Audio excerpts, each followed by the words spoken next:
Breaking news చూస్తున్నాం. Parliament ఎన్నికల తర్వాత మొదటిసారి తెలంగాణకు ప్రధాని మోదీ వస్తున్నారు. రేపు సికింద్రాబాద్ పరేడ్ గ్రౌండ్ వేదికగా ఇక ప్రధాని మోదీ పలు శంకుస్థాపన కార్యక్రమాల్లో పాల్గొంటారు. అదేవిధంగా బహిరంగ సభలో ఇటు తెలంగాణ ప్రజల్ని, దేశ ప్రజల్ని ఉద్దేశించి మాట్లాడబోతున్నట్టు తెలుస్తుంది. సభకు సంబంధించి ఆల్మోస్ట్ ఒక 3 lakhs పీపుల్స్ని కలెక్ట్ చేసే ప్రయత్నం బీజేపీ నేతలు చేస్తున్నట్టు తెలుస్తుంది. రైట్ నౌ రేపటి సభకు సంబంధించినటువంటి పూర్తి డీటెయిల్స్ తెలుసుకుందాం. ఇప్పటికే భారీ బహిరంగ సభకు సంబంధించినటువంటి ఏర్పాట్లు జరుగుతున్నాయి. ఆ వేదికకు సంబంధించి కావచ్చు, అక్కడ వస్తున్నటువంటి జన సమీకరణకు సంబంధించినటువంటి ఇబ్బందులు లేకుండా అక్కడ ఉన్నటువంటి వేదిక, కుర్చీలు, అక్కడ లైటింగ్ అంత ప్రాపర్గా పూర్తి స్థాయిలో ప్రధాని వస్తున్నాడు కాబట్టి ఒక భారీ బహిరంగ సభ సంబంధించినటువంటి సెటప్ అయితే సిద్ధమవుతున్నట్టు తెలుస్తుంది. రైట్ నౌ దీనికి సంబంధించినటువంటి పూర్తి అప్డేట్స్ తెలుసుకుందాం. మోదీ పర్యటన ఏంటి, పర్యటన వెనుక ఉన్నటువంటి అంతరార్థం ఏంటి తెలుసుకునే ప్రయత్నం చేద్దాం. మా ప్రతినిధి మూసం శ్రీనివాస్ ఫోన్ లైన్లో అందుబాటులో ఉన్నారు. సో మూసం, రేపు ప్రధానికి సంబంధించి పర్యటనకు సంబంధించి ఎటువంటి శంకుస్థాపన కార్యక్రమాలు ఉండబోతున్నాయి? రేపు ప్రధానంగా టార్గెట్ తెలంగాణగా కూడా మోదీ ప్రసంగం ఉండబోతుందని ఒక చర్చ ఇప్పటికే ఇటు సోషల్ మీడియాలో మొదలైంది. సో మోడీ ప్రసంగం ఎట్లుండబోతుంది, రేపటి పర్యటనకు సంబంధించిన డీటెయిల్స్ ఏంటి? శ్రీశైలం, ప్రధానంగా మోదీ తను మూడోసారి హ్యాట్రిక్ ప్రధానమంత్రి అయిన తర్వాత మొదటిసారి హైదరాబాద్ కు రానున్నారు. ఇక హైదరాబాద్ కు మొదటిసారి రానుండడం, మరొక వైపు వెస్ట్ బెంగాల్లో క్లియర్ గా 200 పైన సీట్లతో అక్కడ అధికారాన్ని దక్కించుకోవడం, మొత్తం మీద టార్గెట్ తెలంగాణ అనేటువంటి ఒక నినాదంతోనే మోదీ పర్యటన కొనసాగనుంది. దానిలో భాగంగా 8,000 కోట్లతో పలు రకాలైనటువంటి అభివృద్ధి కార్యక్రమాలకు తను శంకుస్థాపనలు చేయడం జరుగుతుంది. దానికి సంబంధించి ముఖ్యమంత్రి కూడా, తెలంగాణ రాష్ట్ర ముఖ్యమంత్రి కూడా ఆ యొక్క శంకుస్థాపనల కార్యక్రమాలలో ఉంటారు.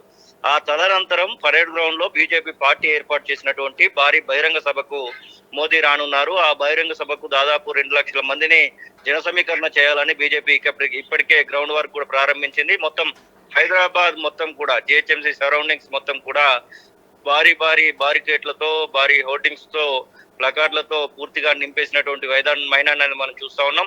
పరేడ్ గ్రౌండ్ చుట్టుపక్కల మొత్తం కూడా కాషాయమయమైనటువంటి పరిస్థితి. ఇక ప్రధాని మోదీ ప్రధానమైనటువంటి అస్త్రం ఇప్పుడు తెలంగాణ టార్గెట్ గానే తన యొక్క స్పీచ్ ఉంటుంది అన్నటువంటి వార్తలు అయితే లీక్స్ అయితే వస్తా ఉన్నాయి. ప్రధానంగా అసదుద్దీన్ ఓవైసీతోని ఇటు రేవంత్ అయినా, అటు మాజీ ముఖ్యమంత్రి కేసీఆర్ అయినా ఇద్దరు అంటగాగినటువంటి విషయాన్ని ప్రజలందరి ముందట పెట్టాలని చెప్తూనే ఇక ఈ యొక్క మీటింగ్ లోనే 2 లక్షల మందిని ఉద్దేశించి టార్గెట్ తెలంగాణ నినాదం ఎలా ముందుకెళ్తుంది అనేటువంటి దిశానిర్దేశాన్ని కూడా ప్రధాని మోదీ చేయనున్నట్టుగా తెలుస్తా ఉంది. దాంతో పాటుగా ప్రధాని మోదీ ఈ యొక్క ఏదైతే ముందుగా అనుకున్నటువంటి ఆ యొక్క శంకుస్థాపనలు వర్చువల్ గా చేసేదానికంటే ముందే బీజేపీ లీడర్స్ అందరితోనే ఒకసారి సమావేశం కానున్నట్టుగా, ఒక క్లాస్ తీసుకున్నట్టుగా కూడా తెలుస్తా ఉంది. దాదాపు అర్ధగంట పాటు ఆ క్లాసు ఉన్నట్టుగా తెలుస్తా ఉంది. మొత్తం మీద ఆ యొక్క క్లాసు, ఆ తర్వాత వర్చువల్ గా పలు రకాలైనటువంటి శంకుస్థాపనలు, మరొక వైపు పరేడ్ గ్రౌండ్ లో ఏర్పాటు చేసేటువంటి ఆ యొక్క భారీ బహిరంగ సభ, మొత్తం మీద రేపు బిజీ షెడ్యూల్ లో మోదీ మాత్రం రాబోతా ఉన్నారు. ఇక కమల్నాథులు మాత్రం చాలా భారీ ఎత్తున ఏర్పాట్లు అయితే చేస్తున్నటువంటి పరిస్థితిని మనం చూస్తా ఉన్నాం. ఎవరికి వారే జన సమీకరణ చేయడంలో మునిగిపోయినటువంటి సందర్భాన్ని చూస్తా ఉన్నాం. మొత్తం ఆ యొక్క ప్రచారం కూడా అంతే పెద్ద ఎత్తున కొనసాగుతా ఉంది.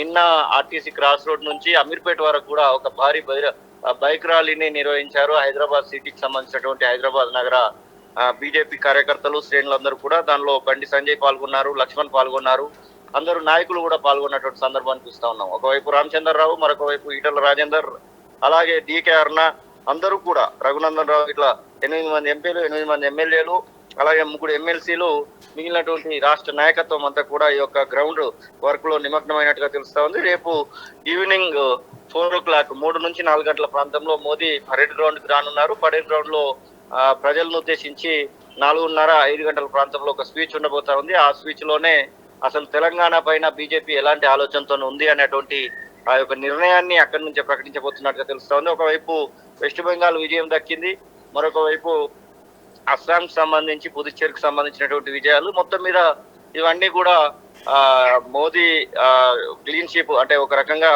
మోదీకి కలిసి వచ్చేటువంటి అంశాలుగా చెప్పుకోవచ్చు. ఒకవైపు ఏపీలో కూడా అటు జనసేన, టీడీపీతో కలిసి బీజేపీ అక్కడ అధికారంలో ఉన్నటువంటి విషయం అందరికీ తెలిసిందే. ఇక తెలంగాణ పైన కూడా ఆ దృష్టి పెట్టేందుకు గతంలో 8 ఎంపీలు, 8 ఎమ్మెల్యే సీట్లు వచ్చి ఆ యొక్క సందర్భాన్ని కూడా మనం చూస్తా ఉన్నాం. 8 ఎంపీలు రావడంతో మోదీకి కొంత మేరకు కలిసి వచ్చిందని చెప్పుకోవచ్చు. ఎందుకంటే సింగిల్ లార్జెస్ట్ పార్టీగా బీజేపీ ఈసారి గెలవలేదు కాబట్టి అటు ఎన్డీఏ కూటమిగానే వారు ఇప్పుడు పరిపాలన కొనసాగిస్తున్నటువంటి విషయం అందరికి తెలిసిందే. ఈ 8 అనేది కూడా చాలా పెద్ద సంఖ్యగానే, పెద్ద అంకెగానే మనకు కనబడుతున్నటువంటి సందర్భం. మొత్తం మీద బీజేపీ అధికారంలోకి తీసుకురావడానికి ఎలాంటి ఎత్తులు పై ఎత్తులు వేయాలనేటువంటి దిశానిర్దేశం రేపు మోదీ అయితే చెప్పబోతా ఉన్నారు శ్రీశైలం.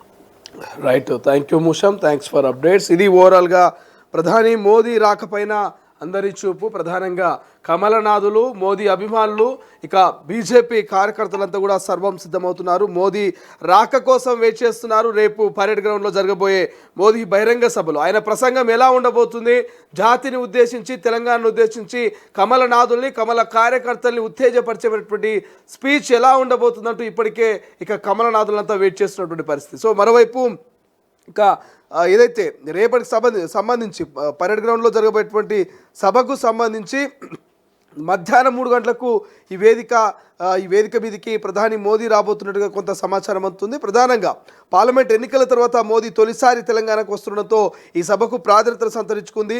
సుమారు 7,823 కోట్ల నుండి 8,000 కోట్ల రూపాయల విలువైనటువంటి వివిధ అభివృద్ధి ప్రాజెక్టులను ఆయన ప్రారంభించనున్నారు, శంకుస్థాపన చేయనున్నట్టు తెలుస్తుంది. ఇందులో వరంగల్లో ఏర్పాటు చేస్తున్నటువంటి PM మిత్ర కాకతీయ మెగా టెక్స్టైల్ పార్క్ కీలకమైనదిగా తెలుస్తోంది. అండ్ దాంతోపాటు సుమారు 3 లక్షల మందితో ఈ సభను విజయవంతం చేయడానికి బీజేపీ రాష్ట్ర నాయకత్వం, ముఖ్యంగా కేంద్ర మంత్రి కిషన్ రెడ్డి, అదేవిధంగా బండి సంజయ్, ఇతర నేతలు, రామచంద్రరావు ఏదైతే బీజేపీ అధ్యక్షులు, వీళ్ళందరూ కూడా ఏర్పాట్ల పర్యవేక్షణ చూస్తూ ఉన్నారు. రాజకీయ వ్యూహంలో భాగంగా ఈ సభ ఉండబోతున్నట్టు చర్చ జరుగుతుంది.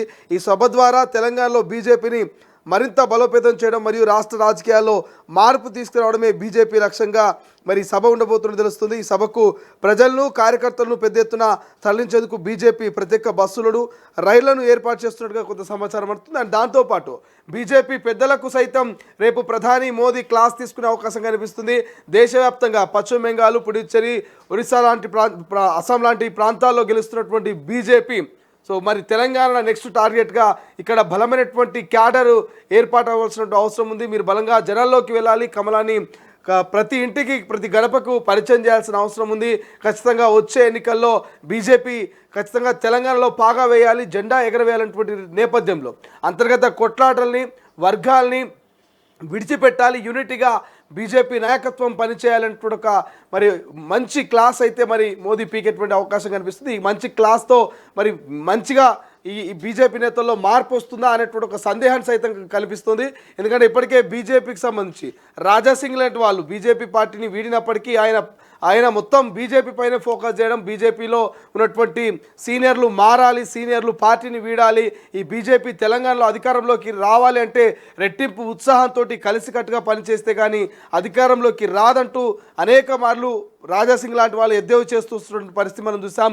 కేంద్రానికి అనేక మార్లు బీజేపీ పార్టీ అధిష్టానానికి రాజాసింగ్ లాంటి వాళ్ళు లేఖ రాసినటువంటి సందర్భాలు మనం చూసాం. సో మరి మోదీ నిజంగానే క్లాస్ పీకబోతున్నారా బీజేపీ నేతలకి?